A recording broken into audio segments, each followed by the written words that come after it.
আয়নাতে দিয়াকে দেখেই আরশি খুশি হয়ে যায়। দিয়া, এসেছিস তুই? আসলাম। কেমন আছিস? তোর বিয়ে হয়ে যাচ্ছে, ভালো আর রইলাম কোথায়? ছেলে দেখতে বলবো, তোকেও বিদায় দিয়ে দিই। এই না। তুমি দিয়ার সেই ফ্রেন্ড না?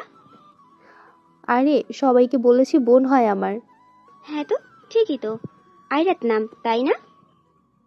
জি আপু। কেমন আছো? জি ভালো, আপনি কেমন আছেন? হ্যাঁ, ভালোই।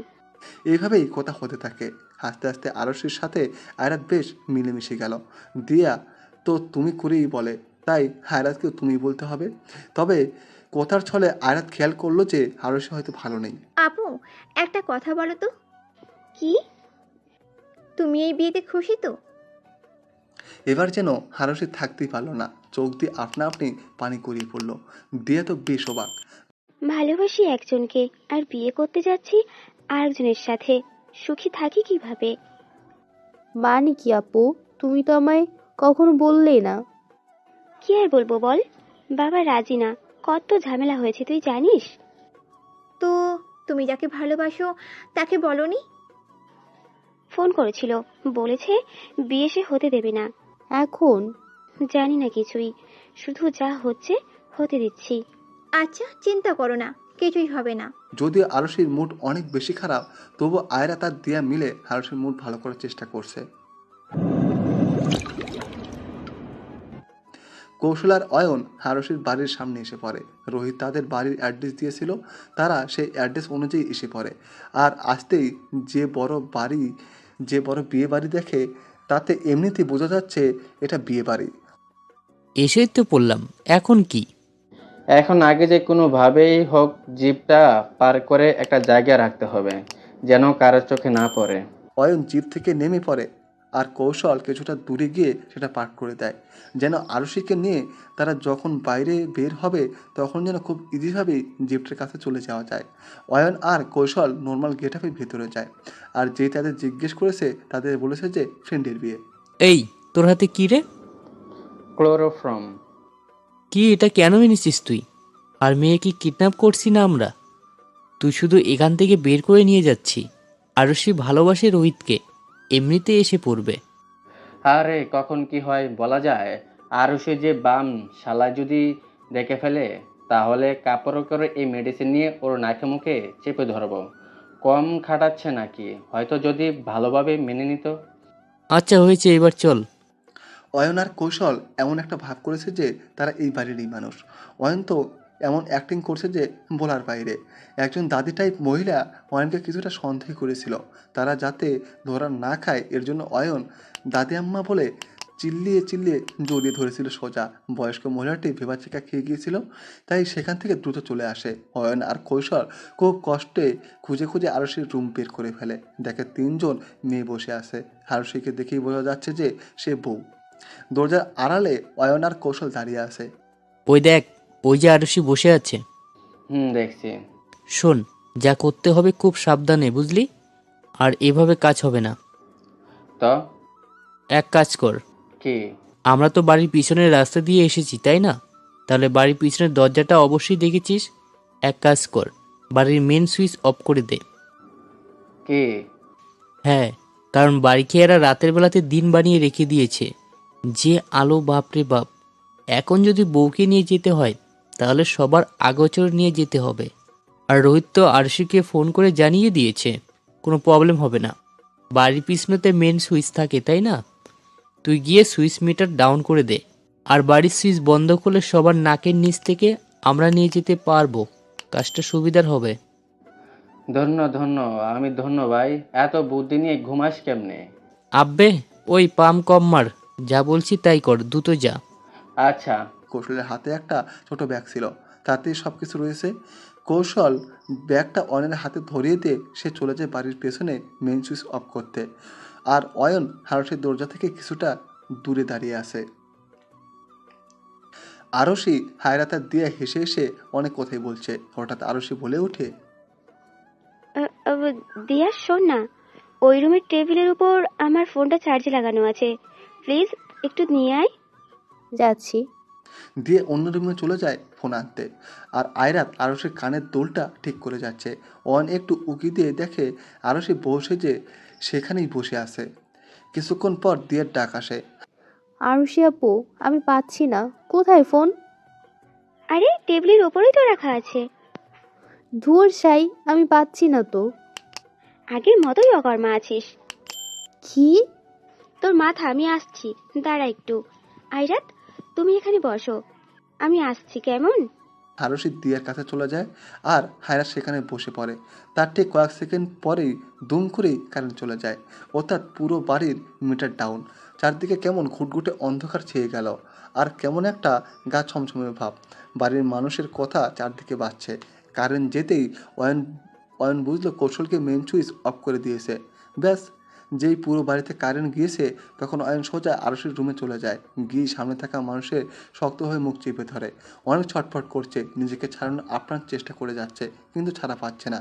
অয়ন কিছু বুঝছে না যে আরশি এত ছটফট কেন করছে, নাকি সে ভয় পাচ্ছে। তাই অয়ন কানের কাছে গিয়ে বলে ওঠে, ভয় পেও না আরশি, আমি অয়ন, রোহিতের কাছে নিয়ে যেতে এসেছি। অয়নের এই কথা বলার পর অনেক বেশি ছোটাছুটি করছে। এভাবে থাকলে ধরা পড়ে যাবে। অবশেষে আর কোনো উপায় না পেয়ে অয়ন ক্লোরোফর্মটা তার মুখের সামনে স্প্রে করে দেয়। মুহূর্তে শান্ত হয়ে যায় ছটফট করতে থাকা মানুষটা। অয়ন কোনো রকমে সবার চোখের আড়ালে রুম থেকে তাকে বের করে আনে। তখন কৌশলও এসে পড়ে, কিছুটা ধরাধরি করে আর লুকিয়ে চুরিয়ে একদম বাড়ির বাইরে এসে পড়ে। বাড়ির ভেতরে এখনও কারেন্ট আসেনি, তাই অনেক কোলাহল চলছে। অয়ন আর কৌশল তাড়াহুড়ো করে বাইরে বের হয়ে পড়ে, যেন বাড়ির বাইরে আসলেই তারা প্রাণে বাঁচে। তবে কৌশল যখন বাড়ির মেন সুইচ অফ করতে এসেছিল তখন একটা বুদ্ধিমানের কাজ করেছে, জিপটা এনে সোজা সামনে রেখে দিয়ে গিয়েছিল। তাই অজ্ঞান করে তাকে ভেতর থেকে নিয়ে বাইরে আসার সাথে সাথেই জিপের পেছনে এসে আস্তে করে বসিয়ে দেয়। তখনই দেখে যে হাতে লাইট নিয়ে কিছু লোক এইদিকে আসছে। এ রে, ওরা তো এদিকে আসছে রে। শোন না, আমি না একটা কাজ করে ফেলেছি তাড়াহুড়ায়। কি করেছিস? বারের মিটারটা এত জোরেই টান দিয়েছি যে ওইটা না কিছু ভেঙে নড়বড়ে হয়ে গেছে। ঠিক করার জন্য লোক আনতে হবে। তাতে আমাদের কি? আমাদের কাজ তো হয়েছে নাকি? এই দেখ, লোকগুলো ওইদিকেই আসছে। শোন শোন, আরশির মুখটা ঢেকে দে জলদি, দেখে ফেললে সর্বনাশ। কৌশল একটা সাদা কাপড় দিয়ে মুখটা দ্রুত ঢেকে দেয়। এছাড়াও ভেতরের বাইরে সব ঝাপসা অবস্থা। লোকগুলো যখন অয়ন আর কৌশলের পাশ কেটে যাচ্ছিল তখন তারা এমন একটা ভাব ধরে যে তারা গল্প করছে। পরের লোকগুলো চলে যেতেই অয়ন আর কৌশল ঘোড়ার বেগে ছুটে জিপে উঠে বসে পরে। তারপর সোজা আব্রাহামের গেস্ট হাউসে চলে যায়। সেখানে আব্রাহাম আর রোহিত আছে। অয়ন আর কৌশল খুশি হচ্ছে আর সাথে কিছুটা নার্ভাসও, কেননা এই প্রথম তারা এমন কোনো কাজ করলো। প্রায় আধ ঘন্টা পর তারা গেস্ট হাউসে চলে আসে। বেশ দ্রুত এসেছে তারা। গেস্ট হাউসের সামনে এসে তারা জিপ থামায়, তারপর আবার আরশিকে নিয়ে ভেতরে চলে যায়। অয়নার কৌশল এসে পড়েছে। রোহিত দৌড়ে গিয়ে দরজা খুলে দেয়। আব্রাহাম এসে গেছে ওরা। দরজা খুলে দাঁড়াতেই অয়নার কৌশল ভেতরে আসে, তারপর আরশিকে একটা চেয়ারে বসিয়ে দেয়। নে ভাই, তোর জীবন এনে দিয়েছি, এবার শান্ত হ। থ্যাঙ্কস ভাই। যে একটা দখল গেছে রে বাবা, জানিস কত কাণ্ড করে একে নিয়ে আসতে হয়েছে। এভাবে নিয়ে দেখ, প্রাণ ভরে তো প্রাণ ভোমা রাখে। আব্রাহাম বসে বসে ড্রিঙ্ক খাচ্ছে আর এদের কাণ্ড দেখছে। রোহিত তো পারছে না খুশিতে কেঁদে দিতে। অয়নার কৌশল একটু হাফ ছেড়ে দিয়ে বসে। রোহিত আর দেরি না করে আরশির কাছে চলে যায়, গিয়ে তার মুখের উপরে কাপড়টা সরিয়ে দেয়। রোহিত এতক্ষণ খুশির জোরে কান্না করছিল, কিন্তু এবার সে সত্যি কেঁদে দেয়। সবাই অবাক হয়ে রোহিতের দিকে তাকায়। হ্যাঁ, এভাবে কাঁদছিস কেন? কি হয়েছে? কি হলো আবার? হারামজাদারা, এই কাকে তুলে এনেছিস তোরা? কাকে আবার? আরুষিকে। ওরে তোরা কি জীবনে আরুষিকে দেখিসনি? এই কোন অ্যাঙ্গেল থেকে আরুষি লাগে? এ আরুষি না, চোখের মাথা দেখেছিস বলদ সব। কি বলিস? অয়নার কৌশল দ্রুত গিয়ে রোহিতের পাশে দাঁড়ায়। দেখে যে হ্যাঁ, সত্যি রোহিত যা বলছে তা ঠিক, এ আরশি না। তাদের এমন আজগুবি কথা শুনে আব্রাহাম আর না ফিরে ড্রিঙ্ক ছেড়ে উঠে গিয়ে তাদের কাছে যায়। তবে বাকি সবার সাথে আব্রাহাম যেন এবার বেশ শক খায়। অর্থাৎ যাকে তার আরশি ভেবে নিয়ে এসেছিল সে আরশি না, বরং আয়রাত। দিয়া অন্য রুমে গিয়েছিল কাজে। দিয়ার দ্বারা হচ্ছিল না, তাই আরশি নিজেই উঠে দিয়ের কাছে যায়। আর তখনই রুমে আয়রাত একাই ছিল। আর অন্ধকারে তারা আয়রাতকে আরশি ভেবে তুলে নিয়েছে। আব্রাহাম অবাক হয়ে তাকিয়েছে আয়রাতের দিকে। সে ভাবেনি যে হায়রাতকে সে এইভাবে দেখতে পারবে। এটাকে কনফিডেন্স বলবে না ভুল। যাই হোক, হায়রাত এসেছে তো আব্রাহামের কাছে। আয়রাতের চুলগুলো এলোমেলো, মুখের উপর আছড়ে পড়েছে, একদম নিষ্পাপ লাগছে দেখতে। আব্রাহাম মুচকি হেসে আয়রাতের দিকে তাকিয়ে আছে। এর জন্য এক আলাদা খুশি লাগছে মনের মাঝে। তবে মুহূর্তের মাঝেই নিজের চারিপাশে এই তিন গাধার বকবকানি শুনে আব্রাহামের মাথা গরম হয়ে যায়। আব্রাহাম এমন জোরে একটা ধমক দেয় যে তারা তিনজনই চুপ হয়ে যায়। চুপ, একদম চুপ। তোরা কি মানুষের কাতার পরশ? গাদার খাটুনি খাটতে হলো এতক্ষণ বড়া। একটা কাজ ঠিক মতো করতে পারিস না, মাথায় গোবর ভরা। দেখে কাজ করতে পারিস না। মনটা চাইছে তোদের দুইজনকে এখানে পুঁতে দিতে। আব্রাহাম রাগে অয়নার কৌশলের মাথার পেছনে ঠাস করে থাপ্পড় মারে। এখন আমার কি হবে রে? আরুষির তো বিয়ে হয়ে যাবে রে। এই চুপ কর তো, কানের পোকা খাস না। তাহলে এই মেয়ের কি করব? ওকে নিয়ে তোদের ভাবতে হবে না। এই একবার এখানে এসেছে তো এসেছেই, এর জন্য আমি আছি। আব্রাহাম আয়রাতের চেয়ারে দুই পাশে দুই হাত রেখে তার দিকে ঝুঁকে পড়ে, হাসতে করে বলে ওঠে, বলেছিলাম না যে আমাদের খুব তাড়াতাড়ি আবার দেখা হবে? আব্রাহাম তার হাত দিয়ে আয়রাতের মুখের উপর থেকে চুলগুলো সরিয়ে দেয়। আয়রাতের এমন মায়াভরা মুখটা যেন বরাবরই আব্রাহামের মনকে এলোমেলো করে দেয়। যাই হোক, আব্রাহাম আয়রাতকে পাচা কোলে তুলে নিল। তারপর তার রুমে চলে যায়, গিয়ে পিঠের উপর শুয়ে দেয় তাকে। আয়রাতের দিকে বেশ ঝুঁকে তার চুলগুলো কানের পিঠে গুজে দেয় আব্রাহাম।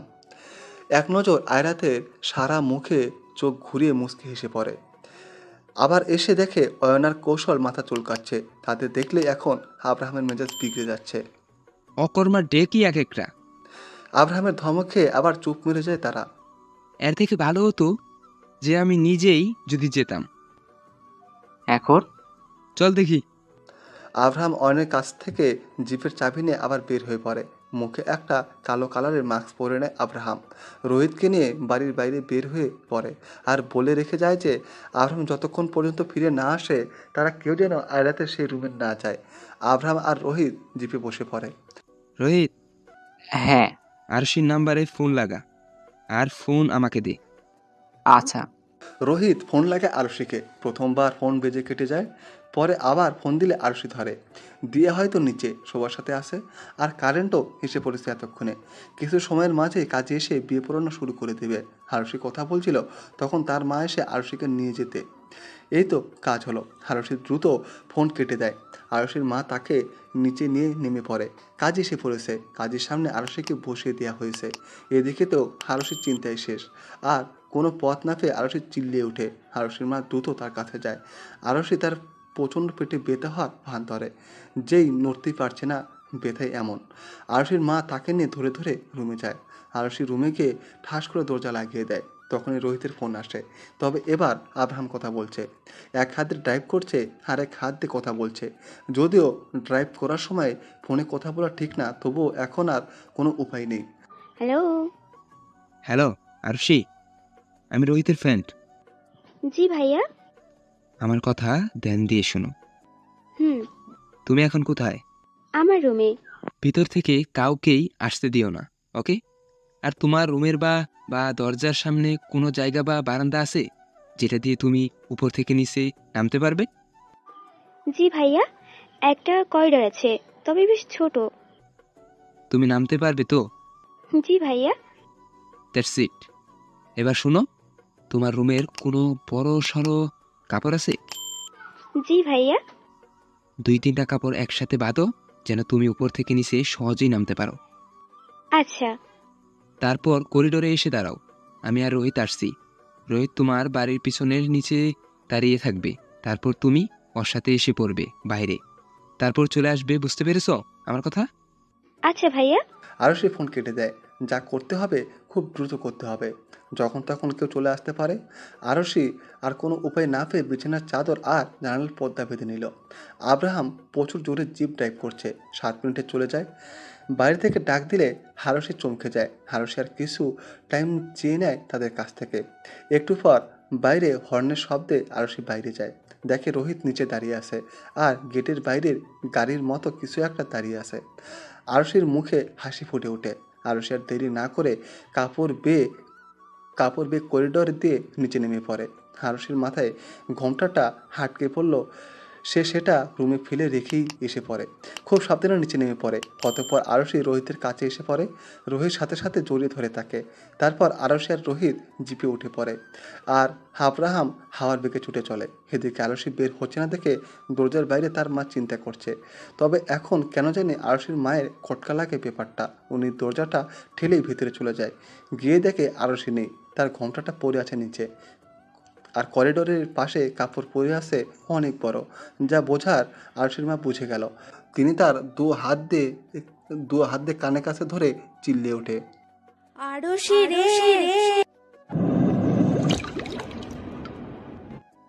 আব্রাহাম রোহিত আর আরশিকে নিজের গেস্ট হাউসে এনে পড়ে। মুহূর্তে কাজীকে ডেকে আনে অয়ন। তারপর রোহিত আর আরশির বিয়ে দিয়ে দেয়। আরশি আর রোহিতের মুখে হাসি ঝুলছে। দেখলি, এভাবে বাগাতে হয়। খুব অভিজ্ঞতা, তাই না? হ্যাঁ, সব কিছুরই আছে। তোদের মতো নাকি? থ্যাঙ্কস ইয়ার, তুই না থাকলে হয়তো আমাদের বিয়েটাই হতো না। থ্যাঙ্কস দিয়ে আর লজ্জা দিস না। অনেক অনেক ধন্যবাদ ভাইয়া। ওয়েলকাম বনুম। Wish you both a happy marriage life. Rohit আরশিকে নিয়ে তার বাড়িতে চলে গেল। হাসতে হাসতে অয়ন আর কৌশলও চলে যায়। এবার আব্রাহামের মাথায় আয়রাতের খেয়াল আসে। সে বাঁকা এসে আয়রাতের রুমে চলে যায়। গিয়ে দেখে আয়রাত এখনো শুয়ে আছে, জ্ঞান ফিরেনি তার। আব্রাহাম গিয়ে আয়রাতের দিকে নিচু হয়ে ঝুঁকে দাঁড়ায়। সারা মুখে চোখ বুলাচ্ছে সে। যাক, ভালোই হয়েছে, ভুল করে হলেও আয়রাত আব্রাহামের কাছে এসেছে তো। আব্রাহাম এটা ভেবেই বাঁকা হাসে। কিন্তু সেই দিকে বিয়ে বাড়ি যেন আর বিয়ে বাড়ি রইল না, তুলকালাম কাণ্ড বেঁধে গেছে ওখানে। আরশিকে তো তার বিয়ের আসর থেকে ভাগিয়ে নিয়ে এসে রোহিতের সাথে আব্রাহাম বিয়ে দিয়ে দিয়েছে। আর এত বড় একটা কাণ্ড করার পর অবশ্যই কেউ চুপ বা শান্ত হয়ে থাকবে না। আর আরশির যে বাপ পুরোই কষায়। বিয়ের আসর থেকে এই যে আরশির মা আরশিকে নিয়ে উপরে রুমে গেল, আর তো আসার নামগন্ধ নেই। এদিকে পাত্রপক্ষরা কানা ঘোষা শুরু করে দিয়েছে আর আরশির বাপের মাথা গরম। উপরে রুমে আরশির মা তো এক চিৎকার দিয়ে শেষ। তিনি দ্রুত নিচে নেমে আসেন। আরশির বাবা আতাউর আরশির মাকে এভাবে দ্রুত পায়ে নিচে নামতে দেখে বেশ অবাক হয়। তিনি উঠে গিয়ে আরশির মায়ের কাছে যান। কি হয়েছে কুসুম, এমন ঘাবড়ে আছো কেন? আরুষি কোথায়? আরে জলদি ওকে আনো, বিয়ের সময় তো চলে যাচ্ছে। কোথা থেকে আনবো ওকে? আরশি পালিয়ে গেছে। কি কি বলছো এইসব? কিভাবে পালালো? আরে রুমের দরজা খুলছে না দেখে আমি ভাবলাম আমি নিজেই ভিতরে গিয়ে দেখি ওটা নিচে পড়ে আছে আর বাহিরের দিকে বড় পর্দা ঝুলছে। পালিয়ে গেছে ও। এখন এখন কি হবে? আমি সবার সামনে মুখ কিভাবে দেখাবো? আমার নাক কাটা গেছে তোমার একমাত্র মেয়ের জন্য। শোনো, ঘরের ছেলে মেয়েদের এত কড়া শাসনে রাখলে এমনই হবে। আরশি যাকে পছন্দ করতো সে কি খারাপ ছিল নাকি? নিজের বিজনেস আছে, দেখতে ভালো, পছন্দ করে আমাদের মেয়েকে। সমস্যাটা কোথায় ছিল? কিন্তু না, তুমি মেনে নিলে না। নিজের স্বার্থ, শুধুমাত্র নিজের স্বার্থের কথা ভেবে মাঝবয়স্ক একটা লোকের সাথে আরশির বিয়ে দিতে চেয়েছিলে। রোহিত যদি একটা লাফাঙ্গা হতো বা বেকার হতো তাহলে একটা কথা ছিল। সব দিক দিয়েই ভালো ছেলেকে কেউ মানা করে দেয়? নিজের স্বার্থের জন্য বিয়ে দিচ্ছিলে মেয়েটার। আর শুনে রাখো, আজ সবার সামনে তোমার মাথা নিচু হবে শুধু তোমার দোষের কারণেই। তোমার মেয়েকে পেলে আমি কেটে টুকরো টুকরো করে জলে ভাসিয়ে দেব। তুমি জীবনেও শুধু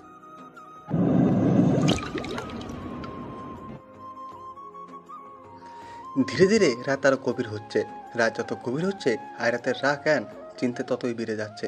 এইভাবে অজানা একটা জায়গায় একটা অচেনা লোকের সাথে থাকার কোনো মানে হয় না। না জানি লোকটা কেমন, অবশ্যই বেশি একটা সুবিধার না। যার নমুনা স্বরূপ হায়রাত সেদিন বারে আব্রাহামের মুখে সেই কথাগুলো শুনেছে। সারা ঘরে পায়চারি করে যাচ্ছে, কোথাও একটা জায়গায় চুপ করে বসে থাকতে পারছে না আয়রাত। এখান থেকে কীভাবে বের হবে তাই শুধু ভেবে চলেছে। যেন একটা খাঁচাতে একটা পাখিকে আটকে রাখা হয়েছে আর সেই পাখিটা এখান থেকে উড়াল দেবার জন্য উঠে পড়ে লেগেছে একদম। আব্রাহামের তখন চলে যাওয়ার পরে রুমে একটা মেয়ে এসেছিল, লিমা নামে। আয়রাতের কি লাগে না লাগে সব জানতে এসেছিল, কিন্তু আয়রাত কিছুই বলে নাই, তাই তাকে চলে যেতে হয়েছে। এখন বাজছে রাত 1টা, চোখে নেই ঘুম, মাথায় চিন্তায় মগ্ন, মনে নেই শান্তি। টেবিলের ওপর পানি রাখা ছিল, আয়রাত তাই গিয়ে ঢক ঢক করে খেয়ে ফেলে। রুমে এসি অন করা, বাট ঘাম ঝরছে। আয়রাত গিয়ে বিছানাতে বসে পড়ে, তখনই বাইরে থেকে কারো আওয়াজ আসে। দরজা খুলে কেউ ভেতরে এলো, আব্রাহাম ছাড়া আর কে হতে পারে। তবে এই মুহূর্তে আব্রাহামকে দেখে আয়রাতের মেজাজটা চটকে গেল। আব্রাহাম একদম তার নর্মাল গেট আপে এখন, অফ হোয়াইট কালারের প্যান্ট অ্যান্ড সাদা ধবধবে কালারের একটা শার্ট, যার হাতা ফ্লোট করে ব্যাস। আব্রাহাম খেয়াল করলো যে তাকে দেখে মাত্র আয়রাত নাক মুখ সব ফুলে অন্যদিকে ঘুরে তাকালো। আব্রাহাম ক্ষীণ হাসে, রাগ করাটাই স্বাভাবিক। এত রাগ করলে মাথাটা আর আগে ফেটেই যাবে। লিমাকে দিয়ে খাবার পাঠিয়েছিলাম আমি, খাওনি কেন? ও, কথা বলবে না? আচ্ছা ওকে, না বললে। ভেবেছিলাম যে এখান থেকে তোমার বের হবার জন্য কিছু কথা বলবো, কিন্তু তুমি যখন কথাই বলবে না, তখন কি আর করার, ছেড়েই দাও। এবার আয়রাত ফট করে মাথা ঘোরায় আব্রাহামের দিকে, দ্রুত বলে ওঠে, এই না না না না না, আমি আমি আসলে বলবো কথা, বলবো আমি, আপনি বলুন। কি বলবো? আরে আমাকে কবে যেতে দিবেন এখান থেকে সেটা। ওটা তো শুধু তোমার ভয়েস শোনার জন্য একটা টিক্স ছিল, ব্যাস, আর কিছু না। কি হ্যাঁ, অসহ্যকর একটা। তো সহ্য করে নাও। এবার আয়রাত এক ঝটকায় উঠে দাঁড়িয়ে পড়ে, রাগে বলে ওঠে, হয়েছে, অনেক হয়েছে, আর না। কি ভাবেনটা কি আপনি? হ্যাঁ, মানে যখন যা খুশি করলাম, the grand business tycoon mafia Abraham Ahmed Chowdhury, উনি তো সব করতে পারে, তাই না? যার নাম শুনলে সবাই এক প্রকার গড়াগড়ি খায়, সবাই পাগল, ব্লা ব্লা ব্লা। এই নামটা সেই প্রথম দিন থেকেই শুনতে শুনতে কানগুলো আমার ঝালাপালা হয়ে গেছে। কিন্তু না, আমি তেমন না। আপনি যেই হন না কেন, আমার কিছুই নাই তাতে। আপনি শুধু এইটুকু চাই যে প্লিজ এখান থেকে আমায় যেতে দিন। কারণটা কি, কেন আটকে রেখেছেন তা তো বলবেন। বলা নেই কওয়া নেই, অযথা এইভাবে আটকে রাখার মানেটা কি? একদম এই কথাগুলো বলে আয়রাত যেন ফুঁসছে। আব্রাহাম এতক্ষণ এক নয়নে তাকিয়েছিল আয়রাতের দিকে, যেন আয়রাতের বলা কথাগুলো সে এক কান দিয়ে শুনেছে আর এক কান দিয়ে বের করেছে। আয়রাত রাগে আগুন, আর আব্রাহাম বরফের মতো ঠান্ডা, কোনো ভাবান্তর নেই তার মাঝে। আয়রাত যখন কথাগুলো বলে থেমে গেল, তখন আব্রাহাম মেকে হেসে বলে, শেষ? মানে শেষ হয়েছে তোমার নাকি আরো আছে? এতগুলো কথা বললাম, কানে যায়নি আপনার? আমি মেয়েদের সাথে অহেতুক কথা বলি না। কে? হ্যাঁ, আর রাগলে যা লাগে তোমায়, হায়। দেখুন প্লিজ, আমায় বাড়ি যেতে দিন। আয়রাত ধপ করে বিছানাতে বসে পড়ে। আব্রাহাম এতক্ষণ 2 হাত ভাঁজ করে দাঁড়িয়েছিল। আব্রাহাম বুঝলো যে আয়রাত এখন অনেক বেশি খারাপ লাগছে, তাই সে তার হাত দুটো প্যান্টের দুপাশে থাকা পকেটে ঢুকিয়ে ধীর পায়ে আয়রাতের দিকে এগোতে লাগলো। আয়রাত, এই প্রথম যেন আব্রাহাম একটু সিরিয়াস হয়ে গম্ভীর মুখে আয়রাতের নামটা উচ্চারণ করলো। আয়রাত মাথা তুলে আব্রাহামের দিকে তাকায়, দেখে যে আব্রাহাম তার ঠিক সামনে দাঁড়িয়ে আছে। আয়রাত এক নজর দেখে সাথে সাথেই চোখ নামিয়ে ফেলে। তবে এবার আব্রাহাম করলো উল্টো কাজ, পকেট থেকে হাত দুটো বের করে আয়রাতের দিকে হুট করে ঝুঁকে পড়ে। এমন কাজে আয়রাত কপাল কুঁচকে আব্রাহামের দিকে তাকায়, কিন্তু আব্রাহামের নজর যেন আয়রাতে স্থির। আব্রাহাম আয়রাতের দুপাশে হাত রেখে দেয়, নিজের হাতগুলোর উপর ভর দিয়ে ক্রমশ আয়রাতের দিকে ঝুঁকে পড়ছে। আয়রাত চোখ বড় বড় করে তাকিয়ে আছে, বুকের কাছে নিজের 2 হাত একসাথে গুটিয়ে রেখেছে ভয়ে। আয়রাতের পেছনে বালিশ ছিল। আয়রাত একসময় নিচু হতে হতে বালিশের উপর শুয়েই পড়ে, আর আব্রাহাম তাকে তার 2 হাতের আবদ্ধে আটকে ফেলে, একদম ঝুঁকে আয়রাতের দিকে তাকিয়ে আছে। আব্রাহামের সামনে চুলগুলো কপালে এসে পড়েছে, নজর যেন আয়রাতের ওপর থেকে সরছেই না। একদম ধীর গলায় বলে ওঠে, আয়রাত, তুমি জানো না রেগে থাকলে তোমায় সেই সময় কি পরিমাণ ভালো লাগে। এক কথায় দারুণ। আর এই সময় এমন খোলা এলোমেলো চুল, অনেক তো কান্না করছো, যার ফলে নাক চোখ মুখ সব কিছুতে লাল আর সাদার এক প্রকার আভা ফুটে উঠেছে। নেশা দরিয়ে দিয়েছো আমায় তুমি। মনে হয় না যে এতটা নেশা কখনো আমার মদ্যপান করেও হয়েছিল। নেশাক্ত করে ফেলেছো তুমি আমায়। তুমি জানো না আয়রাত, এ অবস্থায় এখন তোমাকে ঠিক কতটা আবেদনময় লাগছে। তুমি এলোমেলো করে দিচ্ছ আমায়, আমার মনকে। আব্রাহামের এমন সুলভ হজের কথা শুনে আয়রাত কয়েকবার স্বপ্ন ঢুকিলে আয়রাত খেয়াল করলো যে আব্রাহামের ওই চোখ দুটো আয়রাতের সারা মুখে বিচরণ করে চলেছে। কিন্তু এবার আয়রাত থাকতে না পেরে জোরে কেঁদে দেয়, একদম ভো ভো করে কেঁদে দেয়। আব্রাহাম তো বোকা বনে গেল আয়রাতের এমন কাণ্ডে। দেখুন, প্লিজ আমায় আপনি এই সময় এইসব কথা বলবেন না, আমার খারাপ লাগে। আয়রাত তো একদম হিসকি তুলে কাঁদছে। আব্রাহাম এবার হেসে দেয়, কিছুটা জোরেই। সে বুঝলো যে আয়রাত খুব সাধারণ মেয়ে, তার জন্য এই সমস্ত কথা নয়। এই কথাগুলো আয়রাতের সাথে যায় না। আর যদি কেউ তাকে এগুলো বলেও দিয়েছে, তাহলে তার নমুনা এখন আব্রাহামের সামনেই রয়েছে। হে রিল্যাক্স, ইটস ওকে। আমি তো শুধু মজা করছিলাম তোমার রিয়াকশনটা দেখার জন্য, আর কিছুই না। Okay, sorry sorry, really very sorry. Ayrat নাক টানতে টানতে আব্রাহামের দিকে তাকায়। আব্রাহাম তার কাছে থেকে কিছুটা দূরে সরে গেছে আর হাসছে। আয়রাত তার চোখ মুছতে মুছতে আব্রাহামের দিকে তাকায়। আব্রাহাম কোনো রকমে তার হাসি কন্ট্রোল করে। আয়রাতের এবার আবার প্রচুর রাগ হতে থাকে। বেটা খচ্চর হারামি, আমার পক্ষে সম্ভব হলে তোরে এক্ষুনি উগান্ডা পাঠাই দিতাম। মেজাজটা কি পরিমাণে যে খারাপ হইতাছে। তাকিয়ে আছো কেন এভাবে? শেষ মানে গালি টালি সব দেওয়া শেষ হয়েছে নাকি আরো আছে? আমি গালি দিইনি। মুখ দেখে বোঝা যায় যে মনে মনে কিছু তো একটা বলছো। আচ্ছা যাই হোক, এখন চিন্তা বাদ দিয়ে ঘুমাও। Good night with sweet dreams BAF. Ayrat কিছু একটা বলতে যাবে, তার আগে আব্রাহাম ঠাস করে দরজা লাগিয়ে চলে যায়। আর আয়রাত এবার সত্যি গা এলে দেয় বেডে, আর ভালো লাগে না। না, এভাবে আর হাতে হাত রেখে বসে থাকা যায় না। মেয়েটা কাল গায়েব হয়েছে, এখনো আসার নাম নেই। গেল কোথায় মেয়েটা? যেখানে আছে, যার সাথে আছে, গিয়ে দেখো, ভালোই আছে হয়তো। এই, তুমি একটা কথাও বলবে না। যা করছো তা করো চুপ করে। এখানে তোমার মাথা ঘামাতে হবে না, বুঝেছো? কলি তার হাতে থাকা চাকুটা টেবিলের উপর ঠাস করে রেখে ফেলে দিয়ে রাগে রান্নাঘরে চলে গেলেন। আর এদিকে ইকবাল শেষ। আজ ভার্সিটি ছিল কিন্তু দিয়া যায়নি। ভার্সিটি না গিয়ে দিয়া সোজা তার চাচুর হোটেলে চলে যায়। সেখানে অবনী আরও বাকিদের জিজ্ঞেস করে, কিন্তু আয়রাত কোথাও নেই। এই ঘটনাটা দিয়ার চাচু ও জানেন। এবার কেন জানি দিয়ার নিজের কাছে অপরাধী মনে হচ্ছে, তার জন্যই আয়রাত হারিয়ে গেছে। অবশেষে আর না পেরে দিয়া আয়রাতের বাসায় চলে যায়। আঙ্কেল আরও এসেছে বাসায়? না রে মা, ও আসেনি। থুর, কোথায় যে গেল? দিয়া, এখন কি উচিত না পুলিশের কাছে যাওয়া? হ্যাঁ আঙ্কেল, চলুন। এভাবে আর হয় না, পুলিশ স্টেশনে চলুন। হ্যাঁ হ্যাঁ, যাও যাও, এইসব পুলিশ টুলিশের চক্করে গিয়ে পড়ো, আবার যাও। ভালো কথা মুখ দিয়ে না বের হলে মুখে সিলেক্টিভ লাগিয়ে রাখো। এ কথা বলেই দিয়ে আর ইকবাল সাহেব বের হয়ে পড়েন। বেশ সময় পর পুলিশ স্টেশনেও এসে পড়েন। তাড়াতাড়ি করে ভেতরে চলে যায় তারা। একজন অফিসার তাদের দেখে বুঝতে পারেন যে তারা কী পরিমাণ চিন্তায় আছেন। তাদের বসতে বললে তারা বসে পড়েন। জি বলুন, কিভাবে সাহায্য করতে পারি আপনাদের? স্যার, অ্যাকচুয়ালি আমার ফ্রেন্ড আয়রাত, তাকে নিয়ে আমি একটা বিয়েবাড়ির ফাংশনে গিয়েছিলাম। সবাই ছিলাম। আমার বোন, অর্থাৎ যার সাথে বিয়ে, সে, আমি আর আয়রাত একই রুমে ছিলাম। কিন্তু সেখানে একসময় হুট করেই পুরো ঘরের আলো চলে যায়। আর আলো যখন আসে তখন আমরা কেউ আয়রাতকে খুঁজে পাই না। আর এরপর থেকে আর দেখিও নি। গতকাল বিয়ে ছিল, আর আজ এত সকাল হয়ে গিয়েছে, তবু আয়রাত বাড়ি ফেরেনি। তাকে পাওয়া যাচ্ছে না। মিসিং কেস 24 ঘন্টা আই থিঙ্ক হয়নি।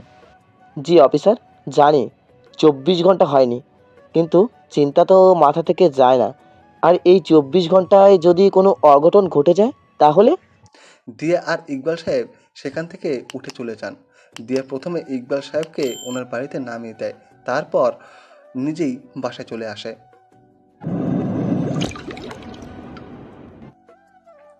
অয়নকে আজ আব্রাহাম তার গেস্ট হাউস থেকে যেতে বলেছে।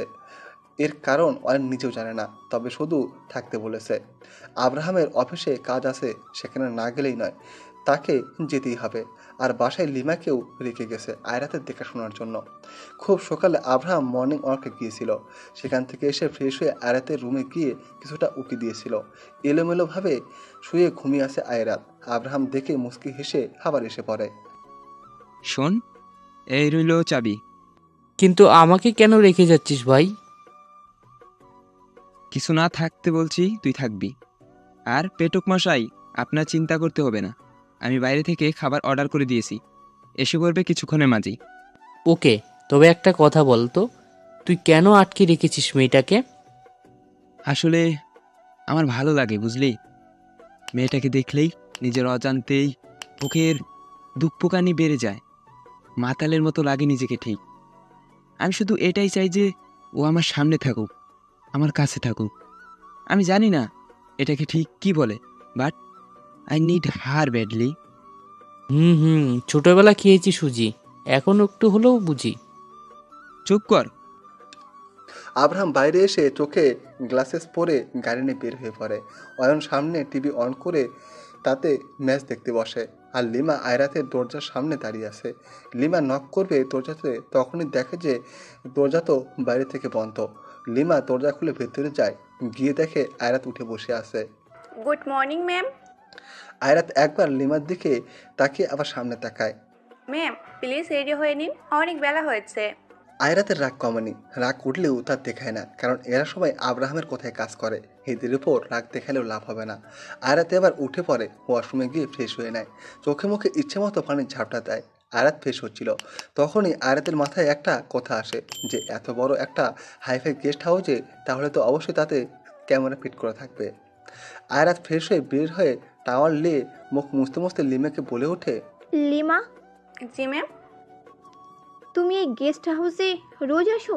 মানে সব সময় কাজ করো কি? না ম্যাম, যখন যখন আব্রাহিম স্যার এখানে আসেন বা থাকেন, আমি শুধু তখনই আসি কাজ করতে। মাঝে মাঝে কাজের ফলে স্যারকে এখানে থেকে যেতে হয়, তখনই আসি। আচ্ছা, এখানে তো ক্যামেরা লাগানো আছে, তাই না? অবশ্যই ম্যাম, প্রায় 22-23টা ক্যামেরা। তবে এটা স্যারের রুম, এখানে স্যার থাকতো। আপনি আছেন তাই স্যার এখন এখানে নেই, অন্য রুমে থাকে। যেহেতু এটা স্যারের রুম, তাই এখানে এই রুমে কোনো ক্যামেরা নেই, নয়তো পুরো বাড়িতে আছে। ও আচ্ছা আচ্ছা। লিমা আয়রাতের সাথে কথা বলছিল, তখনই বাইরে কারো কলিং বেল বাজানোর শব্দ আসে। লিমা আয়রাতকে বলে সেখানে চলে যায়, আর আয়রাত ভাবতে থাকে যে কী করে এখান থেকে পালানো যায়। লিমাকে মেইন দরজা খুলে দেয়, দেখে ডেলিভারি বয় এসেছে খাবার নিয়ে, প্রায় অনেক খাবার। লিমা গিয়ে সেগুলো আস্তে করে হাতে নিয়ে নেয়। সে একা নিতে পারবে না এতগুলো দেখে ডেলিভারি বয়কে ভেতরে আসতে বলে। অয়ন টিভি দেখছিল, তখন লিমাকে অন্যের সামনে খাবারগুলো রাখে। ভাইয়া আপনার খাবার।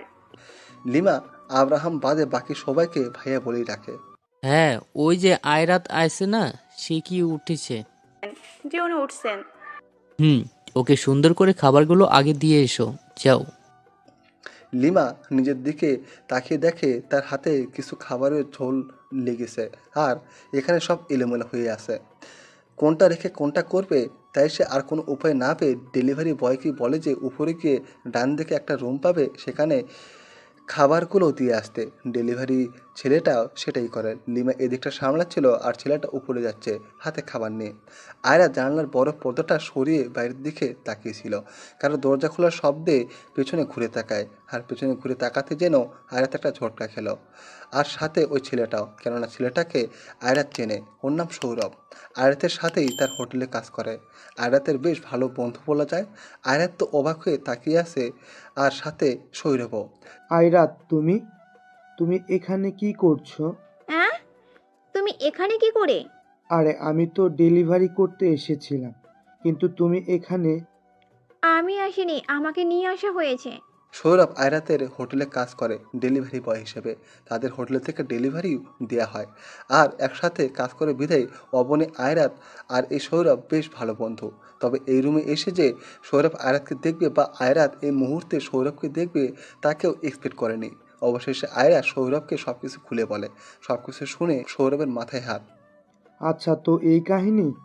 তুমি জানো দিয়া সকাল থেকে কতবার এসে তোমার খোঁজ করে গেছে হোটেলে। সব ক্লিয়ার হলো আমার কাছে। সবাই কত চিন্তায় আছে। থাকাটাই স্বাভাবিক। এখন কি সৌরভ প্লিজ হেল্প মি, ফেঁসে গেছি আমি, এখান থেকে বের করো আমায়। আমি শুধু বাড়ি যাব। ওই আব্রাহামকে দেখলেই আমার কলিজায় পানি শুকিয়ে যায়। সিরিয়াসলি ভয় লাগে আমার অনেক, হেল্প মি। পালাতে হবে? হুম। হ্যাঁ, এছাড়া উপায় নেই। এখান থেকে বের হতে হলে পালিয়ে বের হতে হবে। কিন্তু কিভাবে? আয়রাত আর সৌরভ এই চিন্তা করছিল যে এখান থেকে কীভাবে বের হওয়া যায়। তখনই লিমা আসে রুমে, আর ওদিকে অয়নের ফোনে কল আসে রোহিতে। আরশির বাবা নাকি ঝামেলা করছে। রোহিত ফোন দিয়ে অয়নের সাথে কথা বলতে থাকে। সে আব্রাহামকেই ফোন দিত, কিন্তু আব্রাহাম এখন কনফারেন্স রুমে আছে, তাই তাকে ফোন দিয়ে উল্টো কতগুলো ঝেড়ে দিবে। আর রোহিতের মুখে সব শোনার পর তো অয়নের রাগ উঠে পড়ে একদম। অয়ন হলরুম থেকে বাইরে চলে যায়, গিয়ে কথা বলতে থাকে। আর ওপর দিকে এভাবে হুট করেই লিমা রুমে এসে থেকে আয়রাত আর সৌরভ দুজনেই চুপ মেরে যায়। আয়রাত আর সৌরভকে দেখে মনে হচ্ছে যেন কেউ কাউকে চিনেই না। ম্যাম খেয়ে নিন। লিমা, আসলে ওয়াশরুমে না আমার কানের রিংটা হয়তো পড়ে গিয়েছে, বুঝলি? রুমে খুঁজে পাচ্ছি না। তুমি কি একটু গিয়ে দেখবে প্লিজ? Sure ma'am. এই বলেই লিমা ওয়াশরুমে চলে যায়, আর আয়রাত এই সুযোগেরই সুবিধা ওঠায়। লিমা যেই না ওয়াশরুমে একদম ভেতরে চলে গিয়েছে, আয়রাত তখনই দৌড়ে গিয়ে ওয়াশরুমের দরজা পেছন থেকে লাগিয়ে দেয়, মানে লিমাকে ওয়াশরুমের ভেতরেই লক করে দেয়। লিমা এমন কাণ্ডে চমকে যায়, সে দ্রুত গিয়ে দরজা ধাক্কাতে থাকে, কিন্তু আয়রাত তো আর দরজা খোলার পাত্রী না। আয়রাত বড় বড় দম ছাড়ছে। সৌরভ বুঝতে পারে যে পালাতে হলে এখন এখান থেকেই পালাতে হবে। সৌরভ গিয়ে উপর থেকে নিচের দিকে উকি দেয়। আয়রাত বলে ওঠে, নিচে কেউ আছে? না, এখন নেই, কিন্তু আমি এখন এসেছিলাম, তখন একজন ছিল নিচে।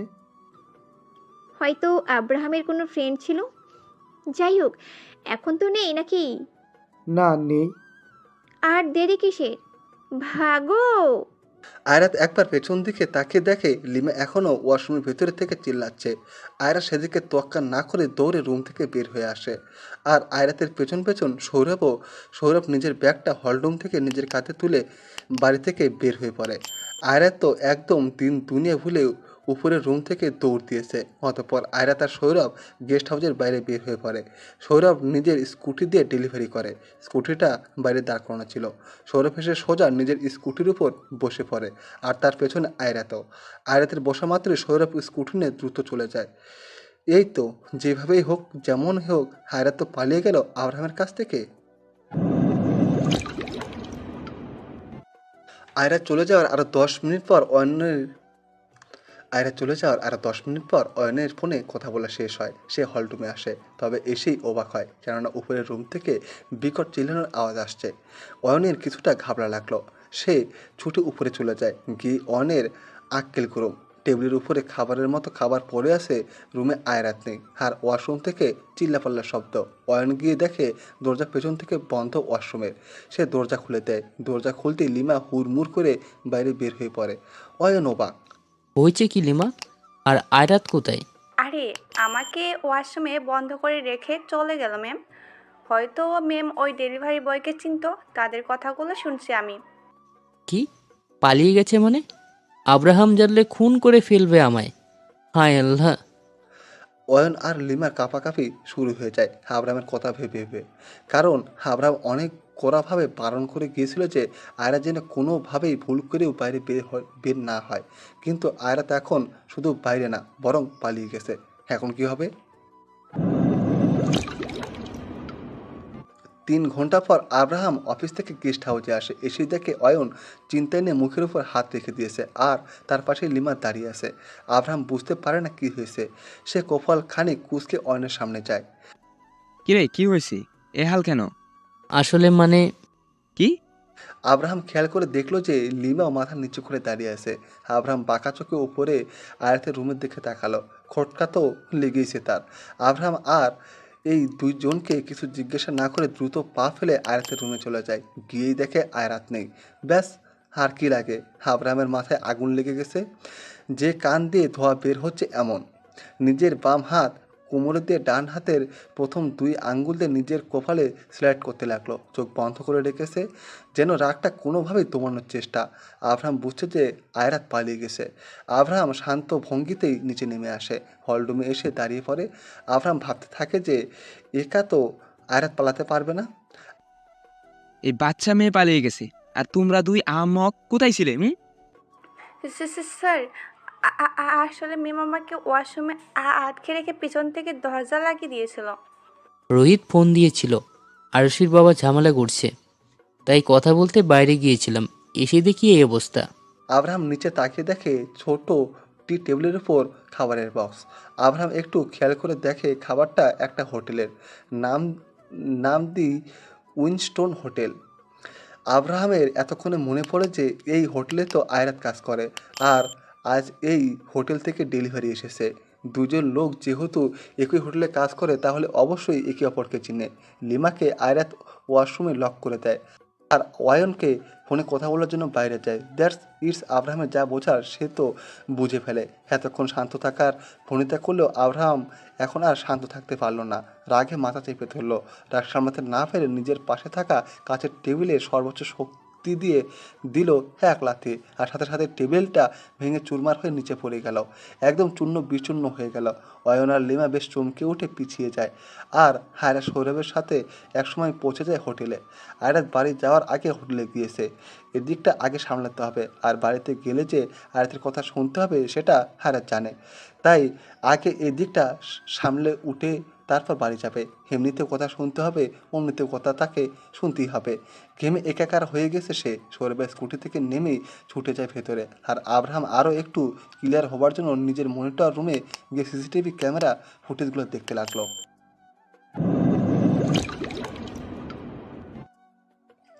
সৌরভ স্কুটিটা নিয়ে সোজা উইস্টন হোটেলের সামনে এসে থামে। আয়রা স্কুটি থেকে নেমে গিয়ে দ্রুত ভেতরে চলে যায়। সে যেন এক প্রকার দৌড়েই উপরে আসে। সৌরভ আয়রাতকে কিছু বলতে যাবে, কিন্তু তার আগে আয়রাত দৌড়ে ভেতরে চলে যায়। আর এই যে সৌরভ আসে আর এই আয়রাতকে বেশ পছন্দ করে, কিন্তু বলে ওঠার সাহস হয় না তার। আয়রাত যখন ভেতরে আসে তখন অবনী অর্ডার নিচ্ছিল। হুট করেই আয়রাতকে ছুটে আসতে দেখে অবনী পুরো টাসকি খেয়ে যায়। অবনী অর্ডার দেখে অবাক হয়ে ছুটে আয়রাতের কাছে যায়। আয়রাত, তুই কোথায় ছিলি? তুই মানে কোথায় গায়েব হয়ে গিয়েছিলি? জানিস কত চিন্তা করছিল সবাই তোর জন্য। কোথায় চলে গিয়েছিলিস তুই? আরে আস্তে আস্তে, আর আমি ঠিক আছি, কিছু হয়নি। কিন্তু গিয়েছিলি কোথায়? নিজেও জানি না। মানে? কিছু না, আজ বাদ দে ওইসব কথা। দিয়ে এসেছিল কি? হ্যাঁ, অনেকবার এসেছিল। আর তুই প্রথমে বাড়ি যাসনি কেন? বাড়িতে গেলে কপালে যে কি আছে আল্লাহ জানে। আচ্ছা শোন, তুই দিয়াকে ফোন করে এখানে আসতে বল। আচ্ছা। অবনী ফোন করে দিয়াকে আয়রাতের কথা বলে। দিয়ার মনে এবার যেন একটু শান্তি লাগে। কি যে একটা চিন্তা মাথায় নিয়ে ঘুরছিল সে। যাই হোক, দিয়া তার কিছুক্ষণ পর এসে পড়ে। দিয়ে হোটেলের ভেতরে এসেই দেখে আয়রাত আর অবনী একটা টেবিলে বসে আছে। দিয়ের এখন যেমন রাগ লাগছে ঠিক তেমন কান্না পাচ্ছে। দিয়া গিয়ে টেবিলে আয়রাতের সামনে বসে পড়ে। নিজে হাতে থাকা ব্যাগটা ধীরেম করে টেবিলের উপর রেখে বলে ওঠে, এই কি না মানে কি শুরু করেছিস তুই? বিয়ে বাড়ি থেকে কোথায় গিয়েছিলি? প্লিজ শান্ত হো, মাথা পুরো হ্যাং হয়ে আছে আমার। কিন্তু গায়েব হয়ে গিয়েছিলি কোথায়? আচ্ছা শোন, তোরা কথা বল, মারামারি কর, যা ইচ্ছে কর। আমি একটু অর্ডারটা নিয়ে আসি আগে। যা। অবনী সেখান থেকে চলে গেলে দিয়া যেন এবার আয়রাতকে আরো বেশি আঁকড়ে ধরে। এই এবার বল কোথায় গিয়েছিলি? না বললেই তুই ভাবতে পারবি না কত চিন্তা করেছি। ইকবাল আঙ্কেল, আল্লাহ, আঙ্কেলের তো শরীর প্রায় খারাপ হয়ে যাচ্ছিল জানিস। চিন্তায় চিন্তায় আঙ্কেল আর আমি গিয়ে পুলিশ স্টেশনে গিয়ে মিসিং কেস পর্যন্ত ফাইল করে এসেছি। কি? হ্যাঁ। ধুর। এখন কি বলবি যে এই পুরো একদিন কোথায় ছিলি তুই? আব্রাহাম আহমেদ চৌধুরীর গেস্ট হাউসে। হোয়াট? হ্যাঁ। ফাইজলামি করিস? দিয়া দেখ, এখন আমি একদম মজা মুডে নেই। আর তুই তা আমাকে দেখে বুঝতে পারছিস। মানে কি কি বলিস? তুই আব্রাহাম চৌধুরীর গেস্ট হাউসে কিভাবে কি? আর সে আপু যাকে ভালোবাসে সে আর কেউ না, আব্রাহাম চৌধুরীর ফ্রেন্ড লাগে। বিয়ে বাড়িতে যখন কারেন্ট চলে যায় তখন তারা আরশি আপুকে নিয়ে যেতে এসেছিল, কিন্তু ভুলবশত আমাকে নিয়ে গেছে। তারপরও আরশি আপুকে ভাগিয়ে নিয়ে গিয়ে ওনার ফ্রেন্ডের সাথে বিয়ে দিয়ে দিয়েছে, আর আমাকে আটকে রেখেছিল জানি না কী জন্য, কী কারণে। আর আজ সৌরভ না থাকলে আমার যে কী হতো। ও ডেলিভারি করতে গিয়েছিল, ভাগ্য ভালো যে দেখা হয়ে যায় ওর সাথে আমার, তারপর পালিয়ে এসে পড়ি। আয়াতের এসব কথা শুনে দিয়ার যেন এখানে মাথা ঘুরে পড়ে যাওয়ার উপক্রম, সব মাথার উপর দিয়ে গেছে তার। মানে কি বলবো আমি? আমি কথা খুঁজে পাচ্ছি না এখন। আমি বাড়িতে কিভাবে যাব সেই চিন্তাই তো মরে যাচ্ছি। শোন, তুইও তো আর এইসব ইচ্ছে করে করিসনি, তাই না? নিশ্চিন্তে বাড়ি যা, কিচ্ছু হলে আমি আছি তো। আচ্ছা শোন, চাচ্চু তো আজ হোটেলে আসেনি, তুই বাড়ি গিয়ে চাচ্চুকে বলে দিস যে কাল থেকে আমি হোটেলে আসছি, ওকে? আর আমি এখন বাড়ি গেলাম।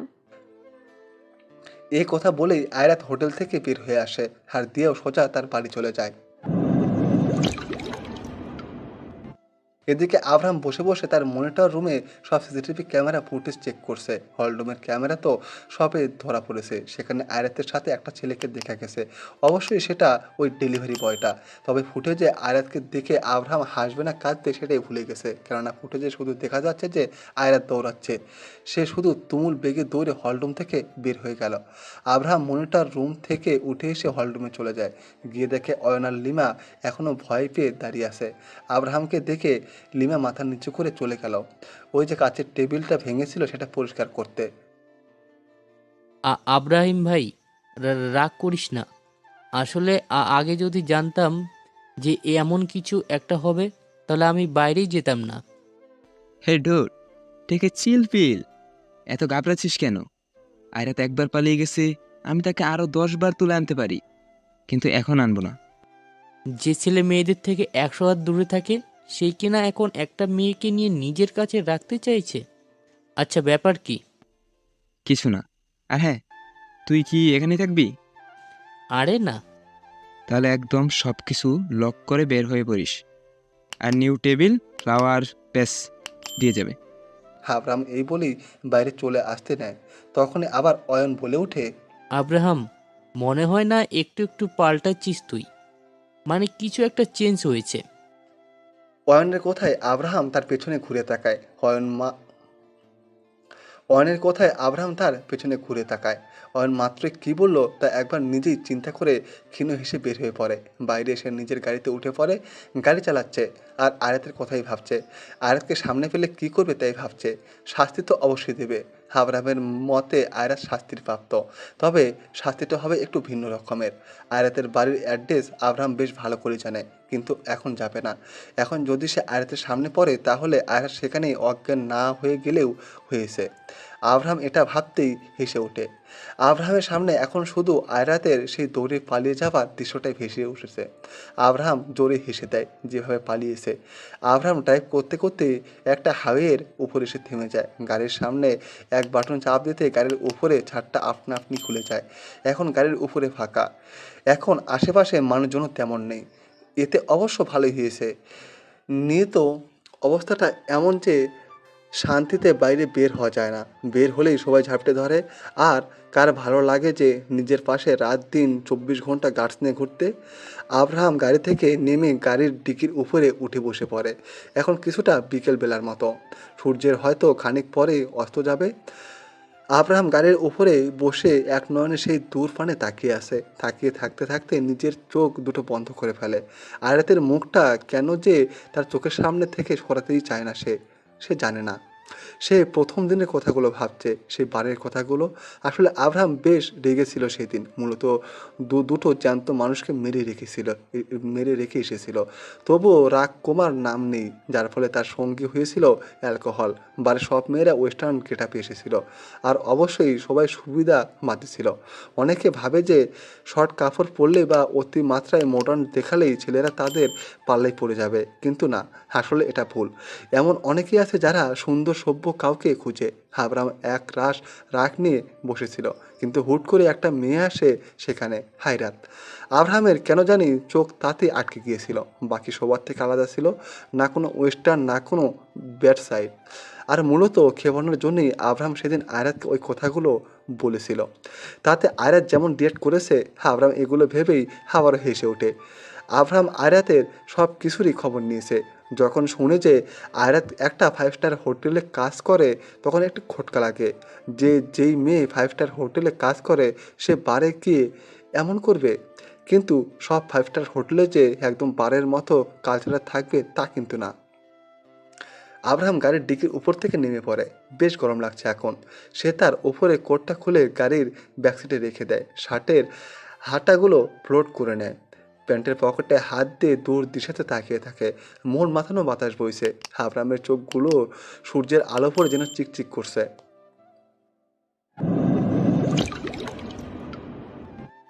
আয়রাত গিয়ে তার বাড়িতে পৌঁছায়। সাহস যেন আর ধরছে না, তবুও কোনো রকম বাড়ির সামনে গিয়ে দরজাতে কোনো নাড়াতে দরজা খুলে দেয় আয়রাতের চাচি। আয়রাত কিছু না বলে ড্যাব করে তাকিয়ে থাকে। আয়রাতের চাচি কিছু বলতে যাবে তার আগে ইকবাল সাহেব ছুটে আসে, এসে আয়রাতকে জড়িয়ে ধরে, আয়রাতকে ভেতরে নিয়ে আসে। এসেছিস মা তুই? কোথায় গিয়েছিলি বল? কত চিন্তা করেছি জানিস? চাচু আসলে তুই ছিলি কোথায়?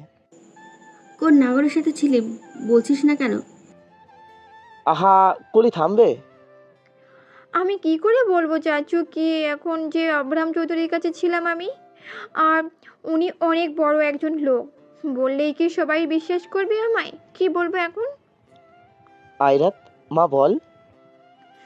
আসলে আসলে আসলে চাচু মানে আমি জানি না কোথায় নিয়ে গিয়েছিল আমায়। বিয়ে বাড়িতে ছিলাম আর তখনই আমার মুখ চেপে নিয়ে যায়। আমি একটা রুমে ছিলাম, আজ উঠেই দেখি আমি ওখানে। আমি যেখানে ছিলাম সেখানে কাউকে খুঁজে পাইনি, তাই সেখান থেকে এসে পড়েছি।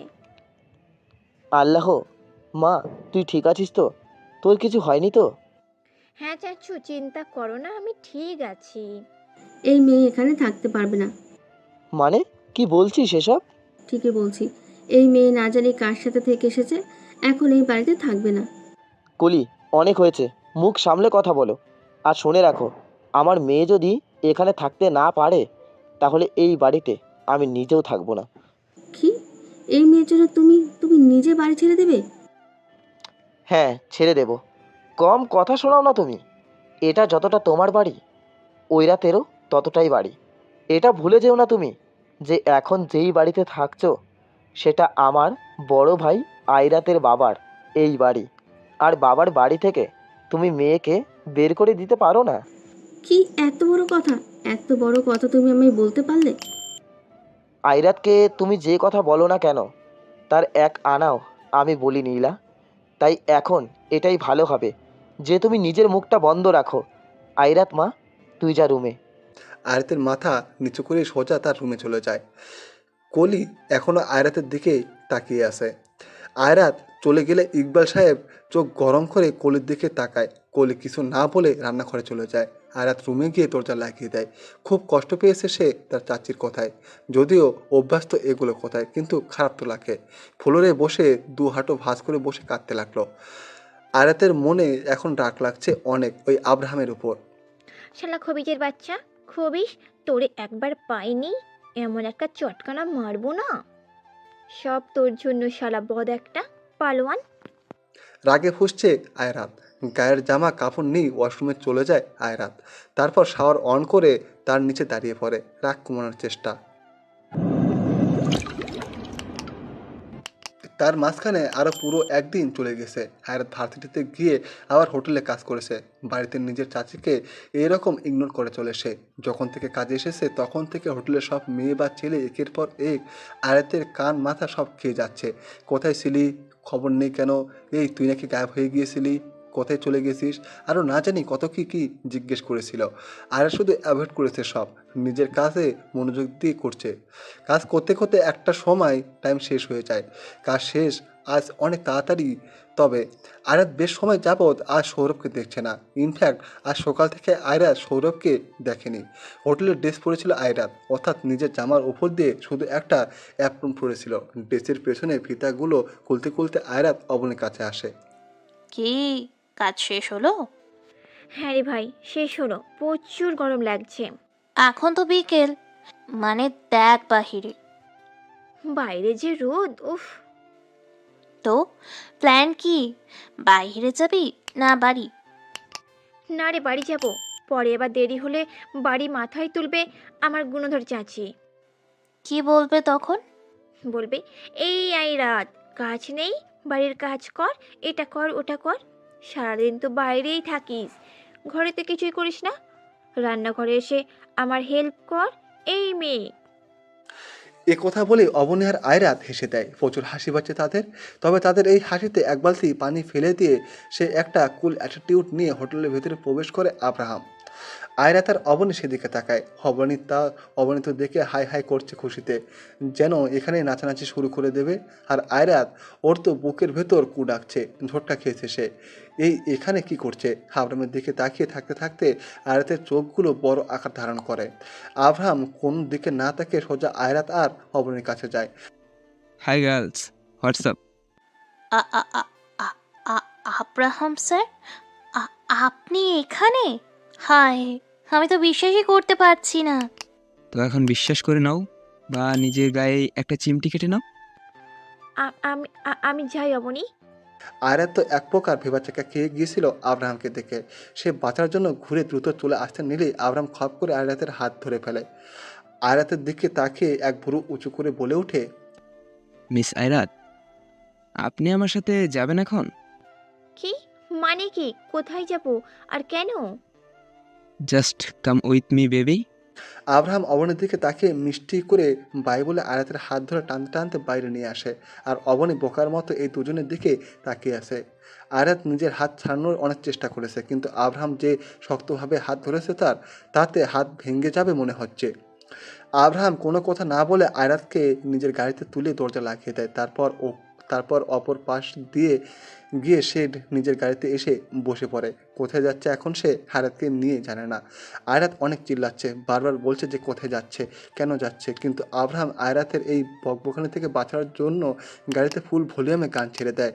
আয়রাত যেন এবার বিরক্তির শেষ সীমানায় পৌঁছে গেছে। আয়রাত আরও জোরে চিল্লালো। আব্রাহাম মিউজিকের ভলিউম আরও জোরে দিয়ে গাড়ির স্পিড বাড়িয়ে দেয়। দ্রুত যাচ্ছে যেন বাতাসের গতিতে। আয়রাত বুঝলো যে আব্রাহামকে বলেও লাভ নেই, তাই চুপ হয়ে বসে পড়ে। প্রায় 20 মিনিট পর আব্রাহাম গাড়ির ব্রেক কষে। আয়রাত অবাক হয়ে আব্রাহামের দিকে তাকায়। আব্রাহাম আরামসে সিটি বাজাতে বাজাতে গাড়ি থেকে নেমে পড়ে। আয়রাত দ্রুত গাড়ির দরজা খুলে নেমে পড়ে।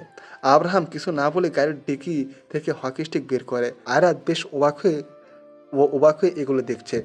আব্রাহাম হকি স্টিক কেন বের করলো, তাও আবার গাড়ির ডিকি থেকে? আর এখন হকি স্টিক দিয়ে কী করবে? আব্রাহাম তার এক হাতে হকি স্টিক নিয়ে আরেক হাতে আয়রাতের হাত ধরে নিয়ে যায়। আয়রাত বুঝতে পারছে না যে আব্রাহাম আবার কোথায় যাচ্ছে তাকে। যেতে যেতেই আব্রাহাম আয়রাতকে নিয়ে একটা ফাঁকা জায়গায় এসে পড়ে। আর এটা একটা খোলা মাঠ। তবে নিজের সামনে তাকাতে আয়রাতের চোখগুলো যেন কপালে উঠে গেল। আয়রাত বুঝতে পারছি না যে এখানে কি করে এলো। আয়রাত ফট করে মাথা ঘুরিয়ে আব্রাহামের দিকে তাকায়। আয়রাত দেখে আব্রাহামের কোনো ভাব নেই। সে ভাবলেশীনভাবে এক হাত প্যান্টের পকেটে দিয়ে আরেক হাতে হকি স্টিক নিয়ে দাঁড়িয়ে আছে। আয়রাত আবার সামনে তাকায়। বেশ ঘাবড়ে গেছে সে। আয়রাত ভেবেই পাচ্ছে না যে কি করে এখানে এলো। এখন এই আব্রাহাম সাইকো আবার কি না কি করে বসে। আয়রাত অতিমাত্রায় ভড়কে গেছে। তার কারণ সৌরভ। আয়রাত সামনে তাকিয়ে দেখে সৌরভ একটা চেয়ারে হাত পা পাতা অবস্থায় রয়েছে। আব্রাহাম তাকে এভাবে বেঁধে রেখেছে। আয়রাত এইগুলোর আগামাথা কিছুই বুঝে উঠতে পারছে না। সে চোখগুলো বড় বড় করে একবার আব্রাহামের দিকে আর একবার সৌরভের দিকে দেখাচ্ছে। এখানে এভাবে কেনই বা সৌরভকে বেঁধে রাখা হয়েছে তাই বুঝে উঠতে পারছে না। পরক্ষণেই আয়রাতের মনে পড়ে যে গেস্ট হাউস থেকে যখন পালিয়েছে তাহলে হয়তো ক্যামেরাতে তাদের ধরা পড়েছে। আব্রাহাম সেগুলো দেখে খেপে যায়নি তো? আয়রাত এটা ভেবে কিছু শুকনো ডুব গেলে তখনই আব্রাহাম কয়েক কদম পেলে তার দিকে এগিয়ে আসে। বেব, কি অবাক লাগছে? অবশ্যই লাগারই কথা। সৌরভ এখানে কি করছে, তাও এই অবস্থায়? আরে আমি এনেছি, ভাবলাম একটু খাতি যত্ন করি। দেখুন, ওকে ছেড়ে দিন। এত কষ্ট করে ব্যাটাকে ধরে আনলাম, এত সহজেই ছেড়ে দিব? না, কিছু তো একটা করতেই হবে। কি? আমরা হকি খেলবো। মানে এই সময় আপনি এখানে হকি খেলবেন? হ্যাঁ, আর বল কোথায় জানো? ওই তো আমাদের সামনে। কি? হ্যাঁ, আর ইন্টারেস্টিং ব্যাপার কি জানো বেবি? হকি আমি না, তুমি খেলবে। এই নাও। আব্রাহাম এই বলেই আয়রাতের দিকে হকি স্টিকটা এগিয়ে দেয়। আয়রাত কপাল কুঁচকে তাকিয়ে আছে। তাদেরকে আব্রাহাম দেয় এক ধমক আর আয়রাত বেশ চমকে ওঠে। তারপর সেটা হাতে নিয়ে নেয়। বেবি শোনো, আমি জানি তুমি হকি খেলতে পারো না, কিন্তু তবুও তোমাকেই খেলতে হবে। আপনি এসব কি বলছেন? হকি দিয়ে সৌরভকে হিট করতে হবে বারবার, যতক্ষণ না পর্যন্ত তার মুখ দিয়ে রক্ত বের না হচ্ছে তুমি ওকে আঘাত করতেই থাকবে। কিসব উল্টোপাল্টা কথা বলছেন? আমি পারবো না এটা করতে। সৌরভ অনেক ভালো একজন ছেলে, আমি ওকে কিভাবে আঘাত করব? আমি পারবো না। পারবে না? না। ওকে দেন, আমি এক কাজ করি, গাড়িতে উঠে গাড়িটা সোজা সৌরভের উপর দিয়ে চালিয়ে দেই, কি বলো? কি?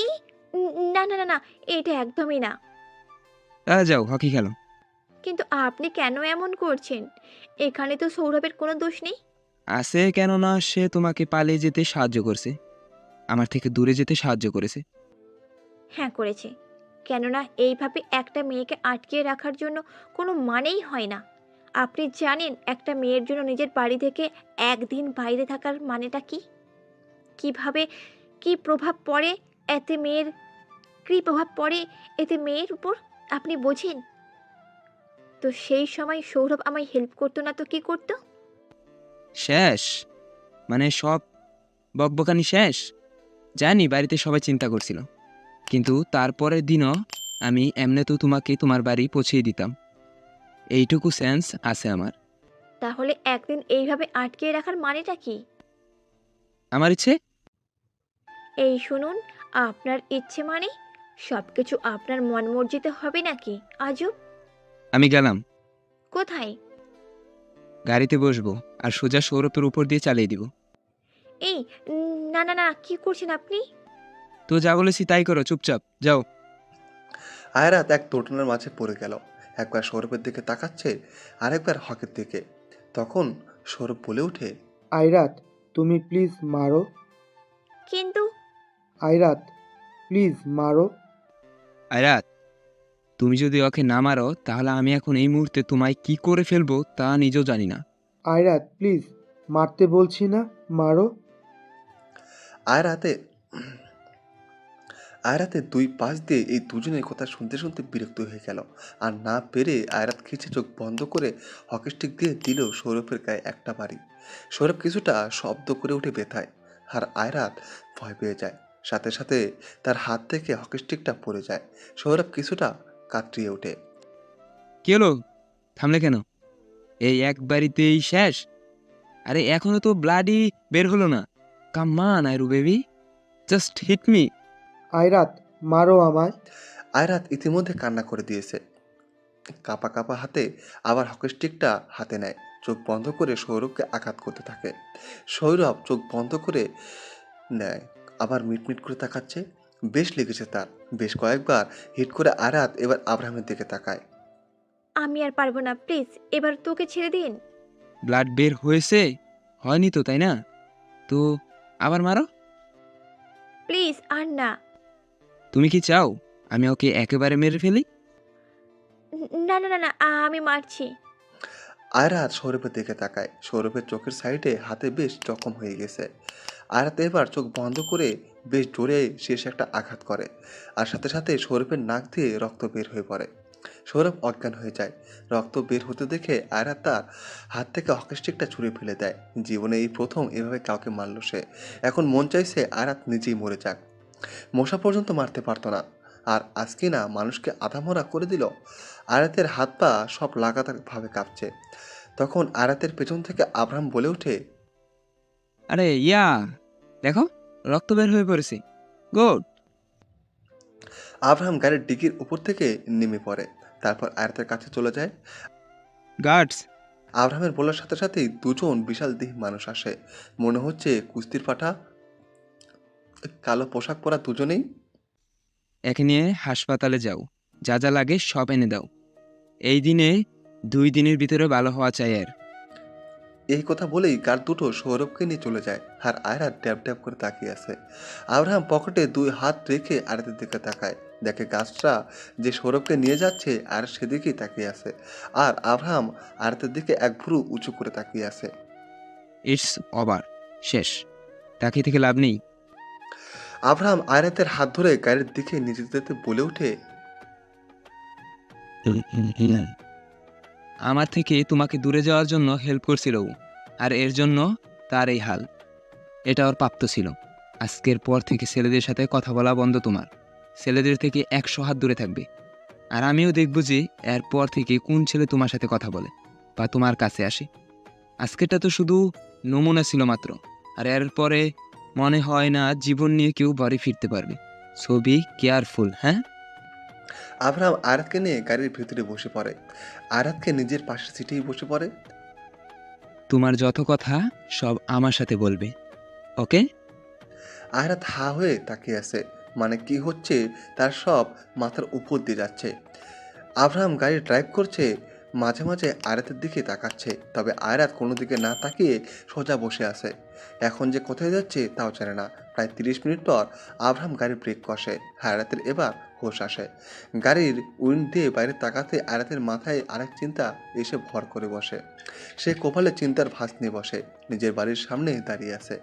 আবরাম কিভাবে আয়রাতের বাড়ির ঠিকানা জানলো, তাই আয়রাত বুঝে উঠতে পারছে না। আর পরক্ষণেই মনে পড়ে যে যেই ব্যক্তি এত কিছু করতে পারে তার পক্ষে আয়রাতের বাড়ির অ্যাড্রেসটা জানা তা তেমন কোনো ব্যাপার না। আয়রাতকে এভাবে অবাকে বসে থাকতে দেখে আবরাম নিজেই গাড়ি থেকে নেমে পড়ে। অপর পাশ দিয়ে ঘুরে গিয়ে আয়রাতের সামনে দরজা খুলে দেয়। আয়রাত সিটের বেল্টটা খুলে নেমে পড়ে গাড়ি থেকে। আয়রাত কয়েক সেকেন্ড অন্যদিকে তাকিয়ে থেকে নিজের বাড়ির দিকে হাঁটা ধরে, কিন্তু কিছু একটা মনে করে আয়রাত আবার থেমে যায়। আয়রাত পেছনে ঘুরে তাকিয়ে দেখে আব্রাহাম তার গাড়ির সাথে হেলান দিয়ে দুহাত ভাঁজ করে সরু দৃষ্টিতে তার দিকে তাকিয়েছে। আয়রাতের বেশ রাগ লাগছে এখন। আপনি পুরো দমে একটা psycho. Thanks for the compliment. Ayraat বুঝলো এর সাথে কথা বলে কোনো লাভ হয়নি। আব্রাহামের কথার সাথে সে পারবে না, তাই আয়রাত এক প্রকার এক ঝাটখানা মেরেই সোজা বাড়ির ভেতরে চলে যায়। আয়রাতকে যতক্ষণ দেখা যাচ্ছিল আব্রাহাম সেখানে দাঁড়িয়ে ছিল। আয়রাত চলে যেতেই চোখে গ্লাস পরে আব্রাহাম সেখান থেকে গাড়ি নিয়ে চলে আসে। সেদিনকার মতো আয়রাত চলে যায়। সব কিছু আগের মতো চলতে থাকে।